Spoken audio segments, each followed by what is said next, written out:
አንድ አዕራቢ የሆነ ሰው ጥያቄ ጠየቁት አሉ።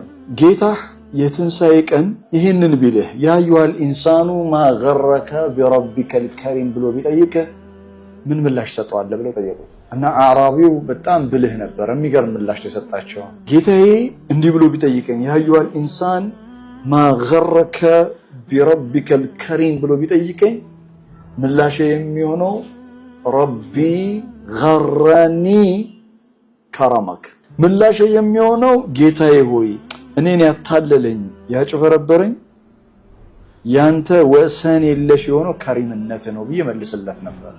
የአላህ ከሪምነት ከመብዛቱ የተነሳ አላህ ይቀጣናል፣ አላህ ይጠይቀናል የሚለውን ኢኩዌሽን ከኛ አውጥተ ነው እና we are in the comfort zone አላህ እያቀማጠለን ነው የሚሉ ሰዎች ሰምታችሁ አታውቁም? አውቃለሁ። በሌላ ኮኖቴሽን አይደለም የሚሉት፣ አላህ እያቀማጠለን ነው። እውነት ነው። ከሪምነት ገረኒ ከረማ እና በጣም የሚገርማችሁ ነገር ቁጭ ብላችሁ አስቡት። ከኻሊድ ጀምሮ ሁላችንም በጣም የሚያጭበረብረን ነገር ምንድነው ከተባለ የአላህ ከሪምነት።